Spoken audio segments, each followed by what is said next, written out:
Assalamualaikum warahmatullahi wabarakatuh. Alhamdulillahirabbil alamin wa bihi nasta'in wa ala umuri dunya waddin. Wassalatu wassalamu ala asrofil anbiya'i wal mursalin sayyidina wa maulana Muhammadin, amma ba'du. Pertama-tama marilah kita panjatkan puji syukur kehadirat Allah Subhanahu wa taala yang telah membimbing kita dari zaman jahiliyah hingga zaman terang benderang, yaitu zaman ad-dinul Islam. Dan tak lupa pula kita panjatkan puji syukur kehadirat Allah Subhanahu wa taala yang telah memberikan kita rahmat serta maghfirahnya sehingga kita bisa berkumpul atau mendengarkan video ceramah saya atau petuah baik dari saya. Di sini saya akan membawakan tema yaitu keteladanan kisah Ashabul Kahfi di kehidupan kita sehari-hari. Nah, saya ingin bercerita sedikit tentang apa itu Ashabul Kahfi. Yuk simak penjelasannya.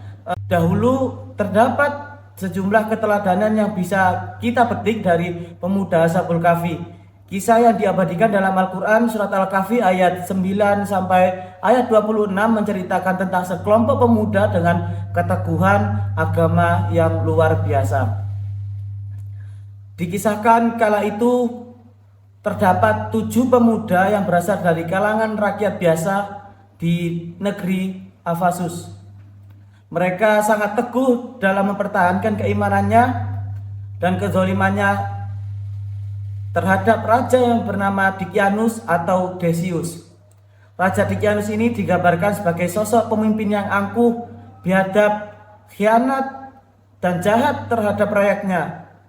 Kaisar yang berasal dari bangsa Romawi itu berkuasa pada periode 249 Masehi sampai 250 Masehi.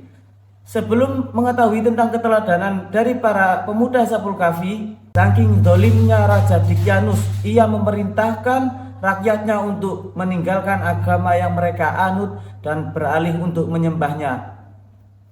Bahkan ia tak segan untuk membunuh dan menentang perintahnya. Alhasil rakyat mau tak mau menuruti untuk menganut agama yang diminta oleh sang raja tersebut.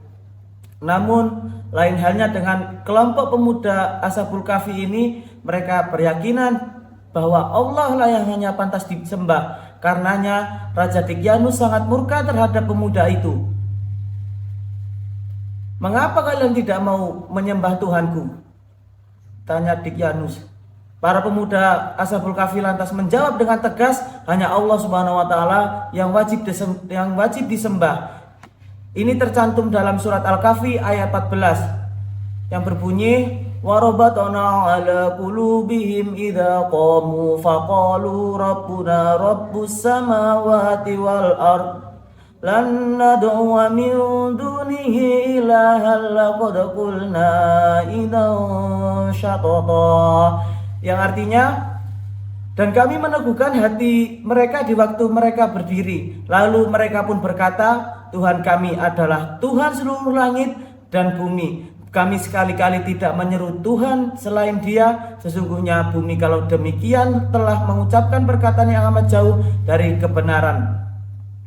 Mendengar jawaban itu, Raja Dicyanus pun sangat marah. Ia kemudian memberikan para pemuda itu untuk berpikir. Akhirnya ketujuh pemuda Ashabul Kahfi tersebut dan berunding, mereka memilih untuk menyelamatkan diri dan mereka memilih untuk menyelamatkan keimanannya. Tanpa ragu, kelompok pemuda itu menyelamatkan diri dari kezaliman Raja Dicyanus dengan mencari tempat berlindung di dalam gua. Letak gua itu di Gunung Naikhayus dekat kota Upsus. Mereka berdoa dalam gua untuk bersembunyi. Allah Subhanahu wa taala memperlihatkan kekuasaannya. Para pemuda itu ditidurkan selama 390 tahun dan ini dijelaskan dalam surat Al-Kahfi ayat 25 yang berbunyi, "Walabisu fi kahfihim salasata miyatin sinina wasdatu tis'a." Yang artinya, dan mereka tinggal dalam gua mereka 300 tahun dan ditambah 9 tahun lagi. Ketika sang raja tahu bahwa kelompok pemuda Ashabul Kahfi bersembunyi di dalam gua, ia lalu memerintahkan rakyatnya untuk menangkapnya. Namun tak seorang pun yang berani masuk ke dalam gua itu. Akhirnya Raja Daqyanus pun menutup gua tersebut agar kelompok pemuda tersebut mati kelaparan dan tidak mampu keluar.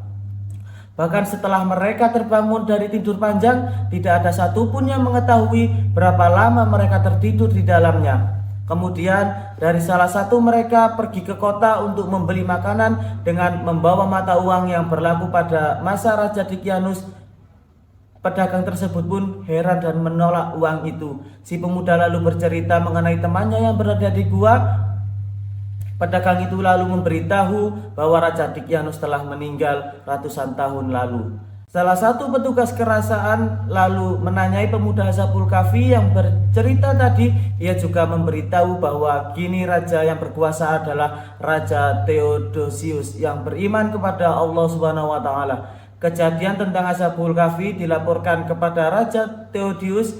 Kemudian beliau mengadakan upacara penyambutan keluarnya 7 pemuda yang berasal dari gua selama 309 tahun. Nah, keteladanan yang bisa kita petik dari kisah Ashabul Kahfi ini yaitu satu, kebenaran akidah Islam harus dipertahankan meski mendapat banyak godaan, cobaan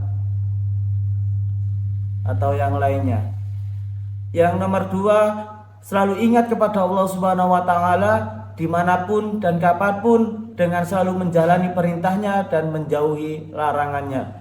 Dan yang nomor 3, kebatilan harus dicegah dengan cara yang santun dan bijaksana. Nomor 4, yakin akan kekuasaan dan kasih sayang Allah yang selalu melindungi hambanya. Nomor 5, bersyukur atas kemudahan dan kenikmatan yang Allah berikan, selalu berhati-hati dalam melakukan pekerjaan. Dan yang terakhir, harus berpegang teguh terhadap pendirian yang benar. Nah, demikianlah keteladanan yang bisa kita petik dari ketujuh pemuda Ashabul Kahfi. Semoga bermanfaat bagi kita semua. Semoga kita bisa meneladani apa yang Ashabul Kahfi lakukan dalam kehidupan sehari-hari kita. Saya Muhammad Abdul Mu'in, bila ada kata yang salah mohon dimaafkan. Wallahu muwaffiq ila aqwamit thoriq. Wassalamualaikum warahmatullahi wabarakatuh.